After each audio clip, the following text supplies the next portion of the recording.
Not because you have done something about yourself, just because we are born at this time, made you very exceptional.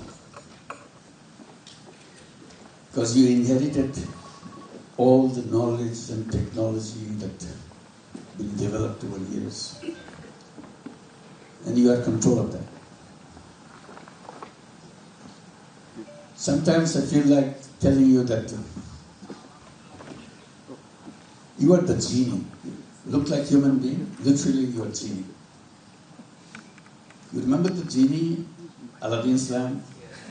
You touch it, the genie comes out.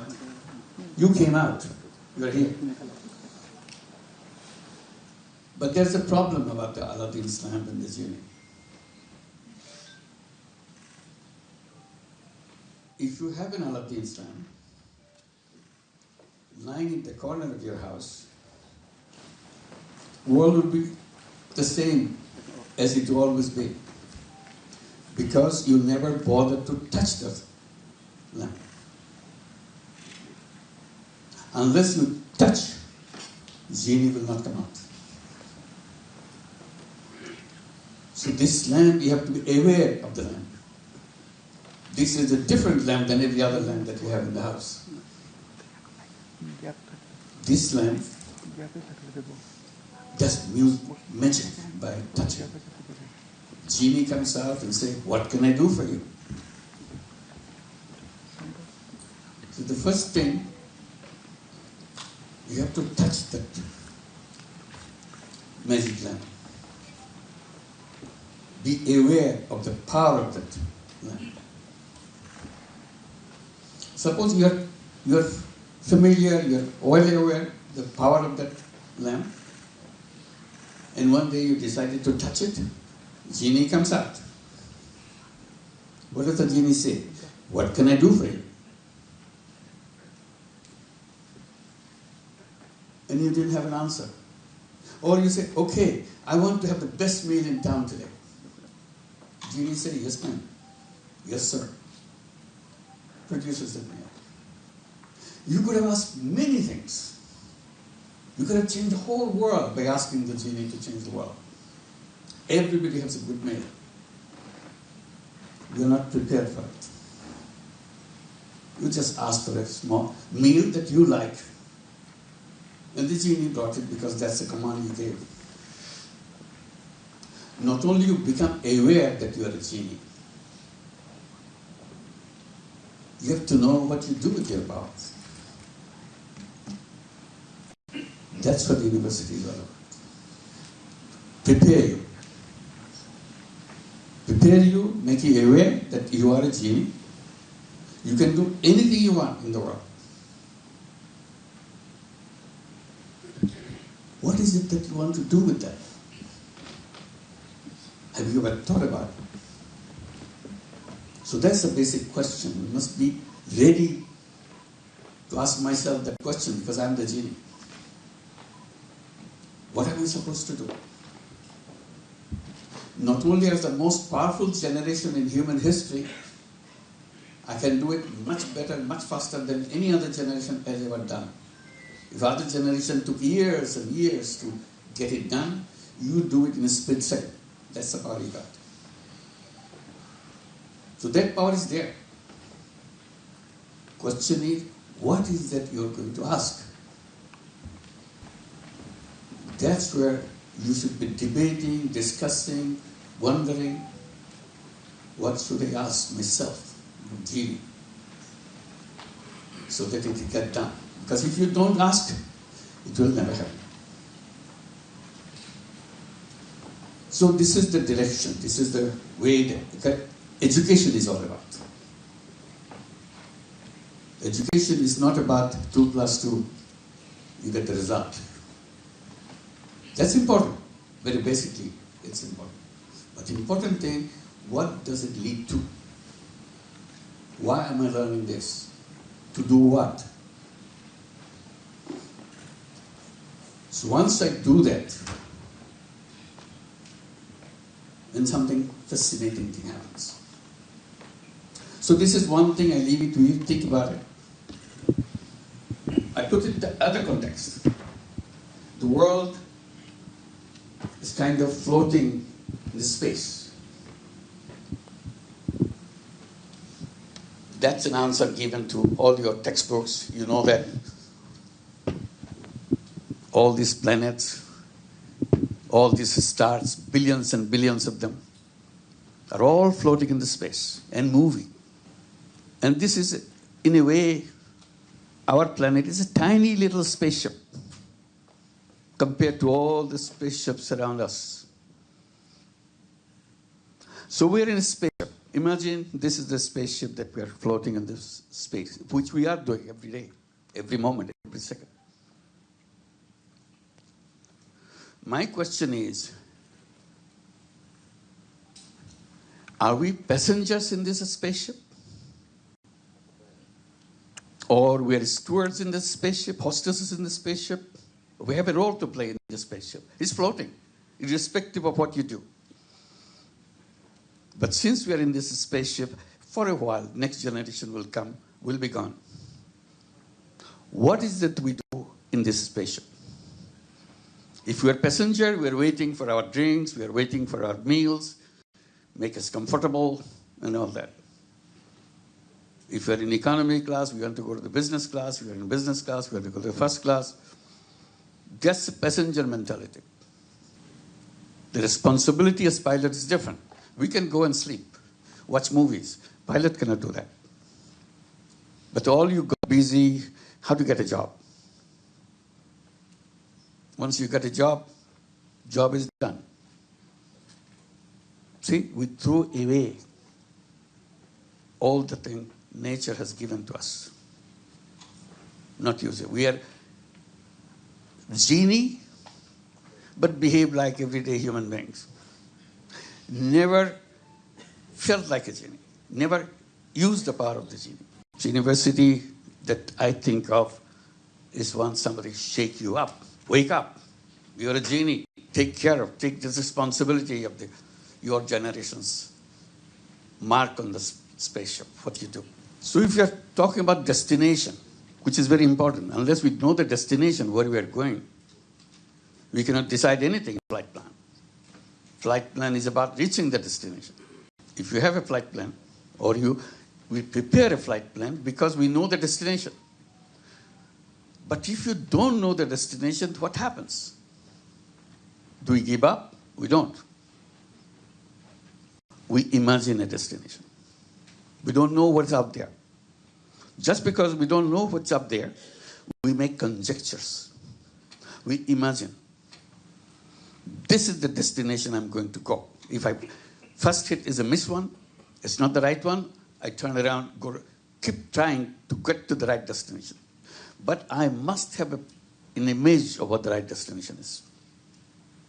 If I don't have the image of it in my mind, in my dream, I cannot do anything. So again, I bring another word, dream. It's very important. Because it's a dream which takes you a particular direction. You are not sure you are going there, but you have to have a dream.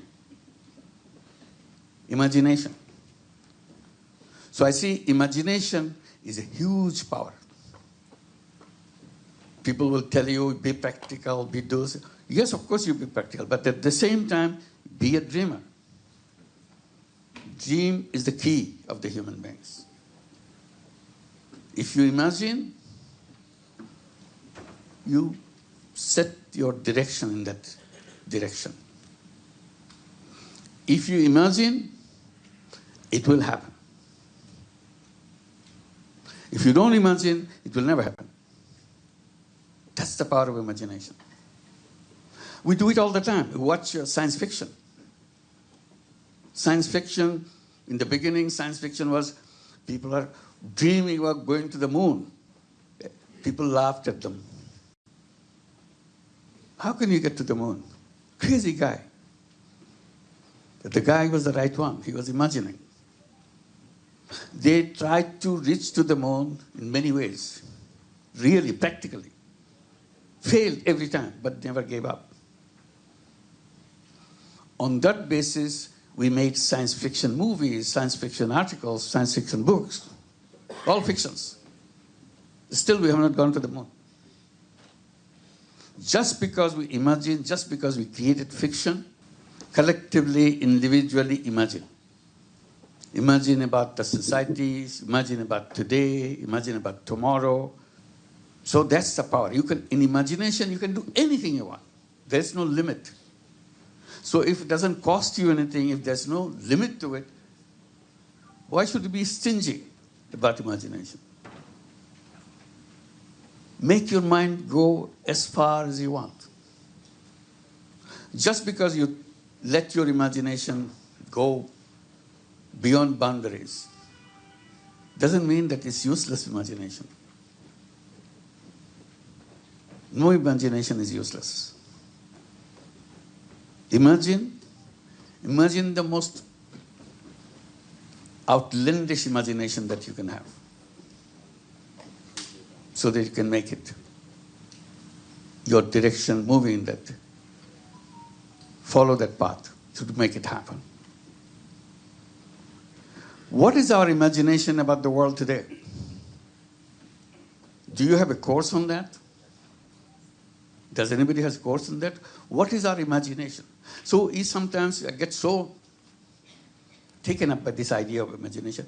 We hold competitions of imagination, particularly among young people, the campuses. Imagine the world that you want to create. And that imagination would be so many words or so many pages. You put it down as a competition. Wilder the imagination, better mark you get. And someone out of the thousands participants, someone will get the first prize. Why? Because her or his imagination is so wild and so fancy, so attractive. We chose that competitor the first prize. Encouraging imagination. That imagination, now you exercise, you try your imagination yourself. Just imagine. Write fictions. Only thing I remind, science fiction is a very known procedure. You do that. You can write your own science fiction. I'm encouraging writing social fiction. Science fiction is known. You do what we do. Science comes, you develop something and get something done by that. But nobody has social fiction. Social fiction is what kind of world as human beings we would like to have together. What will be the interaction with each other? What is it collectively we want for us? What kind of business world, what kind of economic world, what kind of political world? Everything is imagination. You don't have to look at what they do every day. You look what you are thinking in an imaginary world. Civilization, that's a natural thing for young people to do. Reject and rebuild. Or start from completely different context. But if you don't do that, you fail in your generational responsibility. You may be best student in the class, you may be very perfect in your professions, but as a generation, you have not delivered where we want to go as a human race. That's our responsibility. We have to find.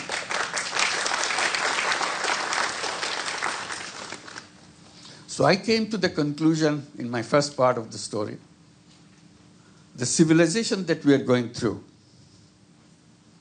is a self-destructive civilization. We cannot protect ourselves from that civilization.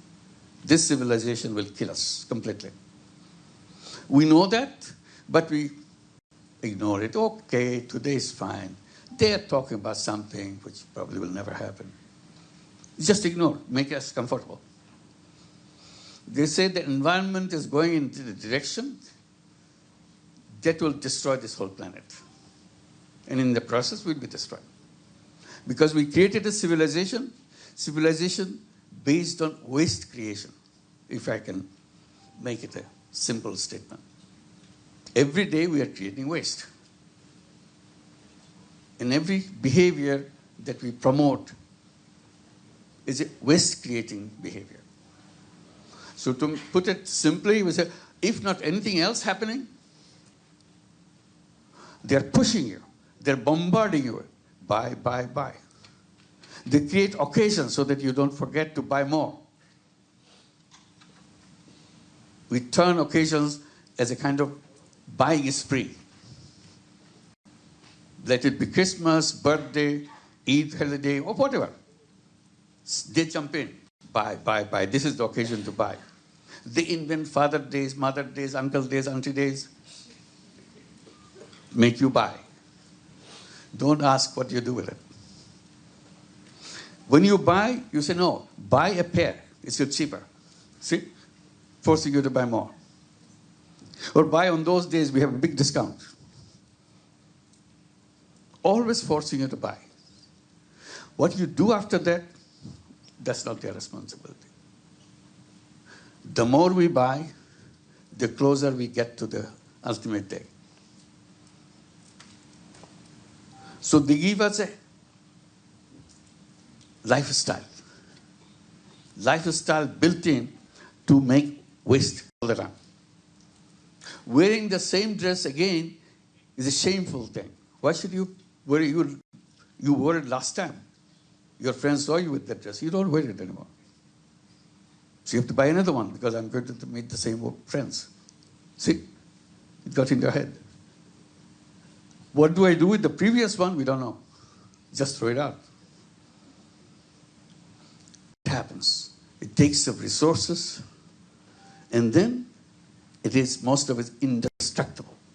It doesn't get destroyed. Particularly items like on plastic and so on. So terrible. But keep on doing that. To sum up all I'm saying, we have created civilization which is self-destructive. It's taking us to the ultimate destruction. We destroy ourselves.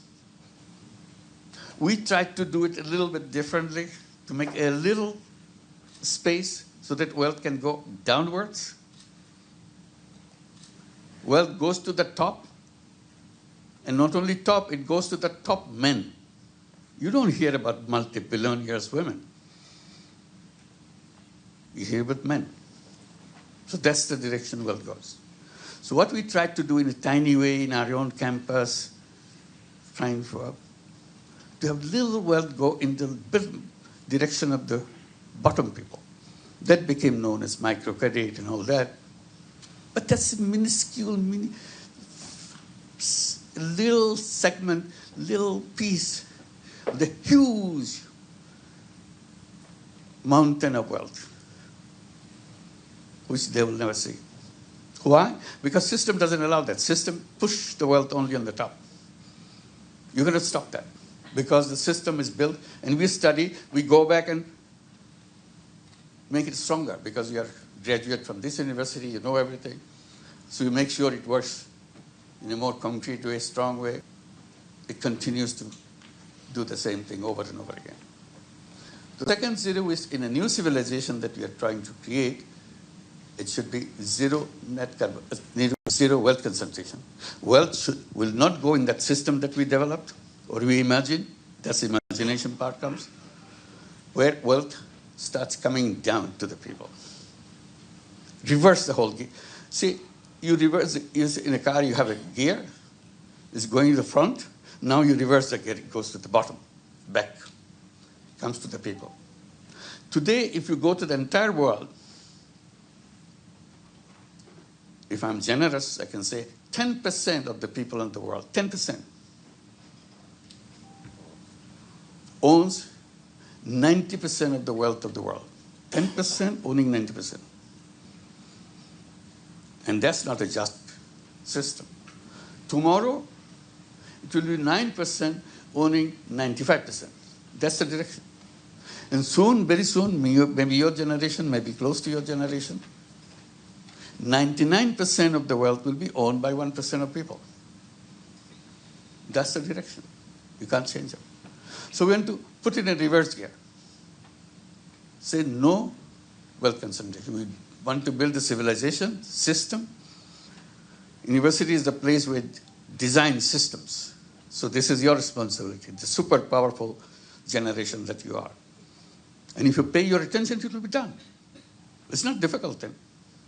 Simply we don't pay attention to it. That's my grudge. That's the point I'm trying to bring it to you as young people. So reverse that gear, so that everything will work in a reverse way, so the wealth will not go upwards at all. It will always come downwards. So the wealth is shared by everybody equally. By the system, not government order, by not some theory, not by some, because it's automatic, it will do that in a way, it happens. You don't have to wait for somebody in another university, big name university somewhere else. You don't have to. You are as good as anybody else anywhere in any university in the world. All you have to do, put your mind into it. It will happen. So zero net carbon emission, zero wealth concentration. This is a definition or a design or a kind of dream of a new civilization. Third zero that I'm talking about, zero unemployment. That comes in a very interesting way. I'm saying any employment is a wrong concept. Everybody will be very up in arms. What? Employment is the wrong concept? I said human beings are not born to work for somebody else. That's my position. To take care of ourselves and take care of everybody else in the world. Each one of us is equipped with that. But our theory, our textbook says, no, get ready, get a good grade, good degree from the best university like yours, and get the best job. And the world is done. Your job is done. This job is not done. You are thrown into the wrong direction. What you have done in the process, you have surrendered all your capability to change the world, change the thing. You don't think about it anymore because you got a job. You're trying to get the next promotion. That's all you're busy with. You are a big human being who can change the whole world. You're struggling with a little thing in your house. That's all. That's what to waste. That's the point I'm bringing. That's why I'm calling you genie and all that, trying to encourage you to discover yourself. You are completely different. And then it's a job. It's not the destination of human being. It's a wrong thing. It's a legacy of slavery. It's another form of slavery. Why should I be a slave to take orders for somebody? Taking orders doesn't fit into human being. That's what they always rebelled against slavery. What then we do? I said, whole idea of business is wrong the way it is done. It creates slavery. Because it's basically it's all about profit maximization, wealth concentration. That's the track. I'm saying all you have to do, shift it. Just one simple shift, everything can change. Instead of doing business to make money for myself, making myself richer and richer, I have said that there's another path. It's a choice for you, anybody. I can do business to make myself rich. I can do business to solve all the problems of the world. But we don't touch that. It's not even discussed in our textbook. We call it social business, another kind of business. Business to solve problems rather than make money for yourself. People get, oh my God, it's not possible. How can you do that? I said, it can be done. They said, no, making money brings so much happiness. I make so much money. Creating social business, I don't get that happiness. I said, yes, that's true. Making money in a conventional business, making money may be happiness. Making other people happy, making the whole world happy is a super happiness. System that we developed in the world creates it every day. And we are teaching you how to do it. Strengthen that system. That's the problem. We are not creating the counter system, how to not to create poverty. There are business schools everywhere. And I'm invited to speak in the business schools. I said, I'm here just to tell you that you are doing wrong things. You are creating the businesses to make people poor. You think you're rich? You are rich, but people are poor. They say, what do we do? I said, why don't you? I'm not stopping you because people need it. They register you, they pay you, you teach them. All I'm saying, you are teaching every student how to make more money for their company. They will be working with those companies. And your job is to make sure they get lots of money and very successful and get gloat with your success. That's your business. I think it's wrong, but I cannot stop it. All I'm saying, why don't you create another department or another faculty in your business school? The faculty of social business. Tell young people how to create a business to solve problem, any problem. Environment problem, health problem, any other professional problem, any problem in the world, poverty problem. So that department teaches you to create business to solve problem.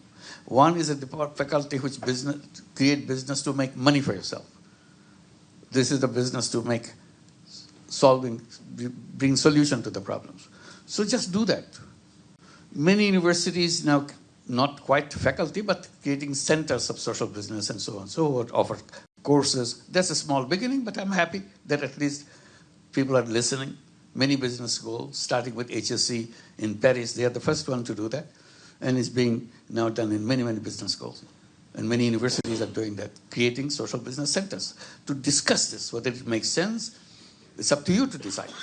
Just because somebody said it doesn't mean that it's all truth, nothing but the truth. You debate, discuss, what is the alternative? I go back to my spaceship thing. We have to find a flight path. We have to design a flight path. And these are the elements of that flight path that you have, as a pilot, you have to decide which path you take. Because you are the pilot. There's nobody else around. So we have to do that. So this is where we'll say things are. But microcredit is a kind of a defines.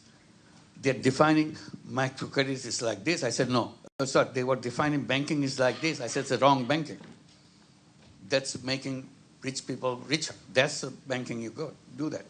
So we reverse that. We create a banking which helps poor people come out of poverty and become entrepreneurs by themselves.